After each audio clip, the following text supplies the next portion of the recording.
ओम श्री गणेशाय नमः। ओम नमः शिवाय।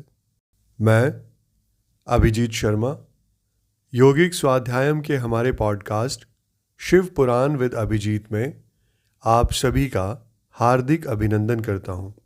तो चलिए आज हम अपने अगले एपिसोड को आरंभ करते हैं।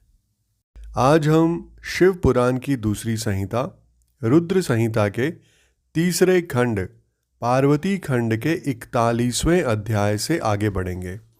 41वां अध्याय जिसका शीर्षक है हिमवान द्वारा शिव की बारात की अगवानी तथा सबका अभिनंदन एवं वंदन, मैना का नारद जी को बुलाकर उनसे बारातियों का परिचय पाना तथा शिव और उनके गणों को देखकर भय से मूर्छित हो जाना।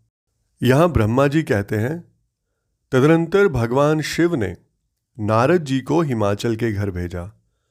वे वहाँ की विलक्षण सजावट देखकर दंग रह गए।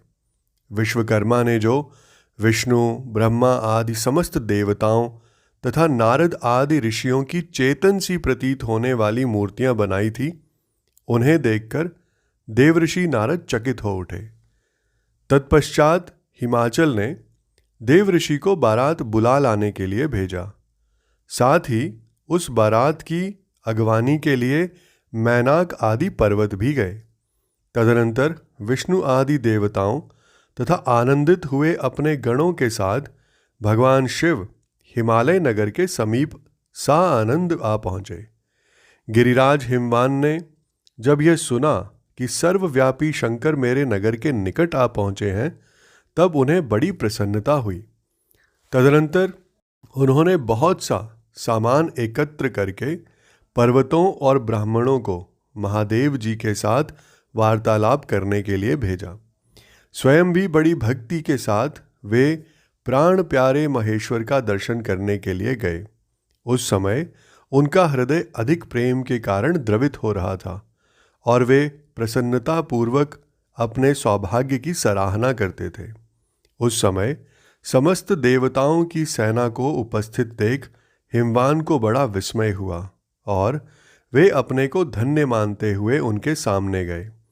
देवता और पर्वत एक दूसरे से मिलकर बहुत प्रसन्न हुए और अपने आप को कृतकृत्य मानने लगे। महादेव जी को सामने देखकर हिमालय ने उन्हें प्रणाम किया। साथ ही समस्त पर्वतों और ब्राह्मणों ने भी सदाशिव की वंदना की। वे वृषभ पर आरूढ़ थे। उनके मुख पर प्रसन्नता छा रही थी। वे नाना प्रकार के आभूषणों से विभूषित थे और अपने दिव्य अंगों के लावण्य से संपूर्ण दिशाओं को प्रकाशित कर रहे थे। उनका श्रीअंग अत्यंत महीन, नूतन और सुंदर रेशमी वस्त्र से सुशोभित था। उनके मस्तक का मुकुट उत्तम रत्नों से जटित होने के कारण बड़ी शोभा पा रहा था। वे अपनी पावन प्रभा का प्रसार करते हुए हंस रहे थे। उनका प्रत्येक अंग भूषण बने हुए सर्पों से युक्त था तथा उनकी अंग कांति बड़ी अद्भुत दिखाई देती थी। दिव्य कांति से संपन्न उन महेश्वर की सुरेश्वर गण हाथ में चमर लिए सेवा कर रहे थे। उनके बाएं भाग में भगवान विष्णु थे और दाहिने भाग में मैं था। पीछे देवराज इंद्र थे और अन्य देवता आदि भी पीछे तथा अगल बगल में विद्यमान थे। नाना प्रकार के देवता आदि उन लोक कल्याणकारी भगवान शंकर की स्तुति करते जाते थे। उन्होंने स्वेच्छा से ही दिव्य शरीर धारण कर रखा था। वास्तव में वे साक्षात परब्रह्म परमात्मा, सबके ईश्वर, उपासकों को मनोवांछित वर देने वाले, कल्याणमय गुणों से युक्त, प्राकृत गुणों से रहित, भक्तों के अधीन रहने वाले, सब पर कृपा करने वाले, प्रकृति और पुरुष से भी विलक्षण तथा सच्चिदानंद स्वरूप है। उनके दर्शन के पश्चात हिमवान ने भगवान शिव के वाम भाग में अच्युत श्रीहरि का दर्शन किया, जो नाना प्रकार के आभूषणों से विभूषित हो विनतानंद गरुड़ की पीठ पर विराजमान थे।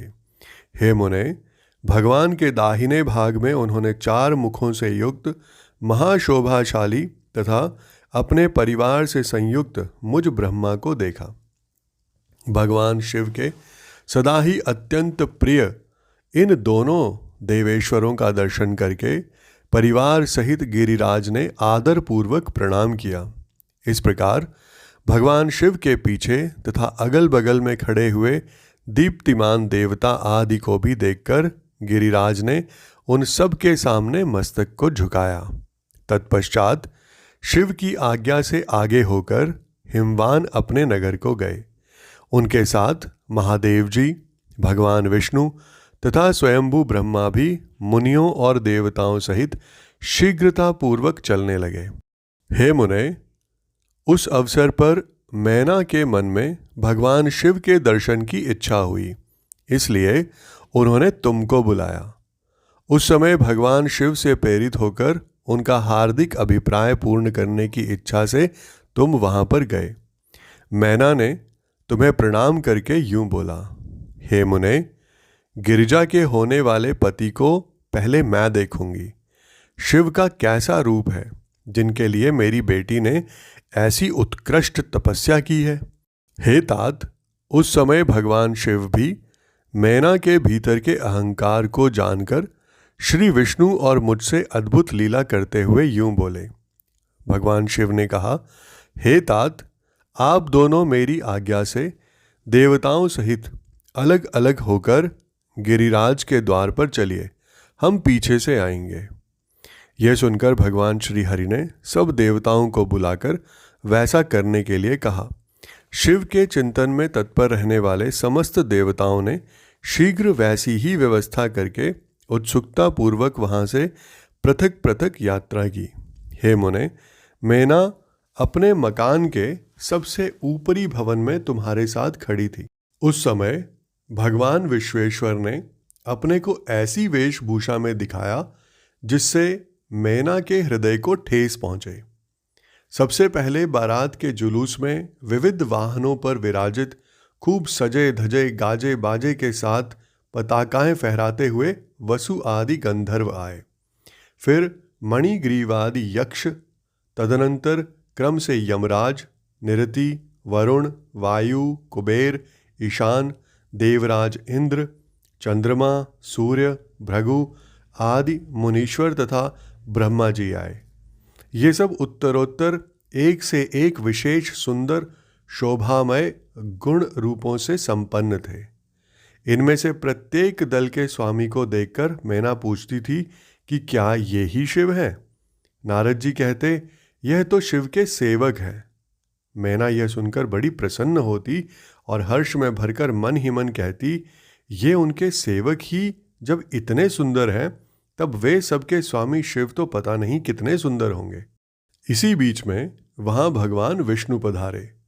वे संपूर्ण शोभा से संपन्न, श्रीमान, नूतन, जलधर के समान श्याम तथा 4 भुजाओं से संयुक्त थे। उनका लावण्य करोड़ों कंदर्पों को लज्जित कर रहा था। वे पीतांबर धारण करके अपनी सहज प्रभा से प्रकाशित हो रहे थे। उनके सुंदर नेत्र प्रफुल्ल कमल की शोभा को छीने लेते थे। उनकी आकृति से शांति बरस रही थी। पक्षीराज गरुड़ उनके वाहन थे। शंख, चक्र आदि लक्षणों से युक्त, मुकुट आदि से विभूषित, वक्षस्थल में श्रीवत्स का चिन्ह धारण किए वे लक्ष्मीपति विष्णु अपने अप्रमेय प्रभा पुंज से प्रकाशमान थे। उन्हें देखते ही मैना के नेत्र चकित हो गए। वे बड़े हर्ष से बोली, अवश्य ये ही मेरे शिवा के पति साक्षात भगवान शिव हैं, इसमें संशय नहीं है। मुने, तुम भी लीला करने वाले ही ठहरे।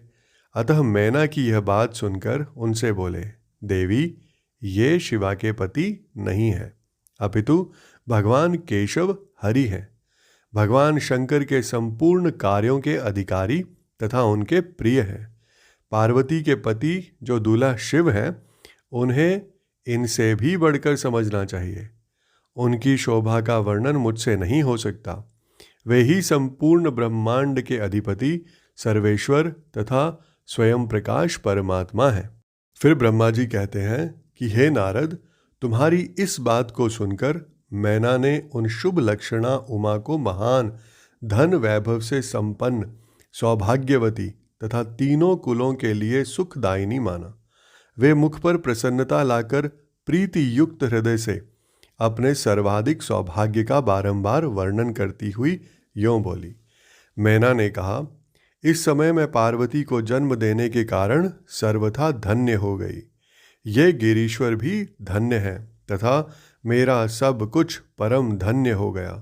जिन जिन अत्यंत तेजस्वी देवताओं और देवेश्वरों का मैंने दर्शन किया है, उन सबके जो पति हैं वे मेरी पुत्री के पति होंगे। उसके सौभाग्य का क्या वर्णन किया जाए।